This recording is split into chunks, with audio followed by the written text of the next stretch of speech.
आप देख रहे हैं इंडिया टाउन न्यूज, भारत की बात। नमस्कार, आप देख रहे हैं इंडिया टाउन न्यूज और मैं हूं आपके साथ मुस्कान साहू। छत्तीसगढ़ की राजनीति में आज बात करते हैं संसद में बजट पर चर्चा और छत्तीसगढ़ को रेल बजट में मिले विशेष पैकेज पर। संसद में बजट पर चर्चा के दौरान बुधवार को छत्तीसगढ़ के राजनांदगांव से बीजेपी सांसद संतोष पांडे ने केंद्र सरकार और रेल मंत्री अश्विनी वैष्णव को छत्तीसगढ़ को रेल बजट में मिली विशेष पैकेज के लिए धन्यवाद किया। संसद में संतोष पांडे ने अपने संबोधन में और क्या कुछ कहा, आइए आपको विस्तार से बताते हैं। मैं माननीय रेल मंत्री जी का और संपूर्ण छत्तीसगढ़ की ओर से और खासकर राजनांदगांव की जनता की ओर से मैं आभार व्यक्त करता हूं। माननीय अश्विनी वैष्णव जी ने दिल खोल कर राशि दिया है।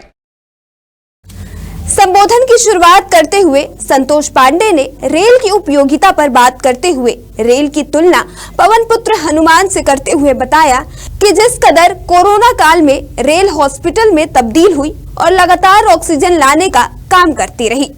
उन्होंने कहा कि इसे यूं ही लाइफलाइन ऑफ नेशन नहीं कहा जाता। रेलवे दिन रात, सर्दी, बारिश, दिवाली, ईद हर समय चलती रहती है। कोरोना काल में हमारी रेल कभी हॉस्पिटल बन जाती है। अब मैं तो ये कहूं कि जिस प्रकार से पवन पुत्र हनुमान जी ने संजीवनी लाने का काम किया, ऑक्सीजन पहुंचाने का काम करती है, आखिर इसे यूं ही नहीं लाइफलाइन ऑफ नेशन कहा जाता है।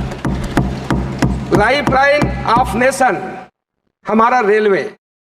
उन्होंने अपने संबोधन में रेल मंत्री का आभार व्यक्त करते हुए कहा कि रेल विकास के लिए छत्तीसगढ़ राज्य को इस बजट में 6,922 करोड़ रुपए का प्रावधान किया गया है।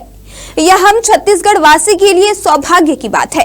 छत्तीसगढ़ राज्य में रेल लाइन का 100% विद्युतीकरण किया गया। रेलवे में चल रही विभिन्न योजनाएं जिससे हम लाभान्वित होंगे।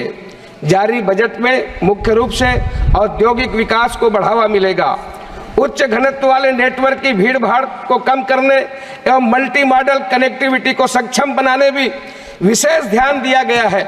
महोदय, छत्तीसगढ़ राज्य में रेल विकास के लिए 6,922 करोड़ रुपए का प्रावधान किया गया है। यह हम छत्तीसगढ़ वासियों के लिए सौभाग्य की बात है। छत्तीसगढ़ राज्य में रेल लाइन का 100% विद्युतीकरण किया गया है।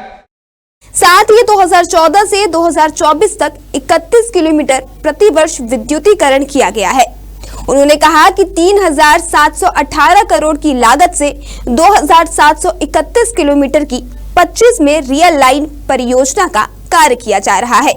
अमृत भारत स्टेशन योजना के अंतर्गत छत्तीसगढ़ राज्य के 32 स्टेशनों का विकास किया जा रहा है। इसमें राजनांदगांव, डोंगरगढ़, अंबिकापुर, बैकुंठपुर जैसे कुल 32 स्टेशन शामिल हैं। वर्ष 2014 से अब तक छत्तीसगढ़ राज्य में 141 रेल ओवरब्रिज, अंडरब्रिज का निर्माण किए जाने की बात बताते हुए उन्होंने कहा कि द्वितीय वर्ष में अब तक कुल 1 फुट ओवरब्रिज का कार्य पूरा किया गया है। करोड़ की लागत से 2,731 किलोमीटर की 25 नई रेल लाइन परियोजनाओं पर कार्य किया जा रहा है। अमृत भारत स्टेशन योजना के अंतर्गत छत्तीसगढ़ राज्य के 32 स्टेशनों का विकास किया जा रहा है, जिसमें राजनांदगांव, डोंगरगढ़, अकलतरा, अंबिकापुर, बैकुंठपुर, बालोद, बाराद्वार, बिल्हा ऐसे 32 स्टेशन इसमें शामिल है। वर्ष 2014 से अब तक छत्तीसगढ़ राज्य में 141 रेल ओवरब्रिज, अंडरब्रिज का निर्माण किया गया है। वित्तीय वर्ष 2024-25 के लिए कुल 421 किलोमीटर का लक्ष्य रखा गया है, जिसमें 224 किलोमीटर मल्टी ट्रैकिंग, 20 किलोमीटर नई रेल लाइनें और 117 से 70 किलोमीटर गेज परिवर्तन शामिल है। महोदय, इस वित्तीय वर्ष में अब तक कुल 1 फुट ओवरब्रिज का कार्य पूरा किया गया। साथ ही उन्होंने अपने क्षेत्र यानी कि राजनांदगांव में गोड़ तालाब में बने ओवरब्रिज का जिक्र करते हुए उसे ऐतिहासिक बताया और कहा कि लोग उस स्थल पर सैर के लिए जाते हैं। इसके साथ ही उन्होंने दक्षिण पूर्व मध्य रेलवे का 460 kilometre connection automatic signal system से लैस होने की बात कही। और जिस प्रकार से मैं कह सकता हूं कि मेरे क्षेत्र में जो बोर तालाब में ओवरब्रिज बना है वो तो ऐतिहासिक है, उसको लोग देखने के लिए जाते हैं, सैर करते हैं जंगल में जा करके। महोदय, मैं आपको बताना चाहूंगा कि हमारे ऐसे विभिन्न स्टेशनों पर 25 लिफ्ट, 14 एस्केलेटर की सुविधा उपलब्ध है और 4 एस्केलेटर, 9 लिफ्ट लगाने का कार्य प्रगति पर है। और इस प्रकार से वर्तमान में दक्षिण पूर्व मध्य रेलवे का 460 kilometre section automatic signal system से लैस है। तो वही सांसद पांडे ने अपने क्षेत्र की विषयों पर बात करते हुए छत्तीसगढ़ में वंदे भारत ट्रेन के स्टॉपेज बनवाने के लिए रेल मंत्री को धन्यवाद किया। संबोधन के अंत में निम्न मध्यम वर्गीय मजदूर कर्मचारी की बात करते हुए सांसद पांडे ने कोरोना काल में बंद हुए रायपुर से डोंगरगढ़ मेमू ट्रेन को शीघ्र शुरू करने की बात कही। साथ ही साथ रेल मंत्री अश्विनी वैष्णव को प्रस्ताव देते हुए डोंगरगढ़ से कटघोरा के लिए रेल लाइन की शुरुआत करने का आग्रह भी किया और इसे राज्य के लिए बेहद महत्वाकांक्षी बताया।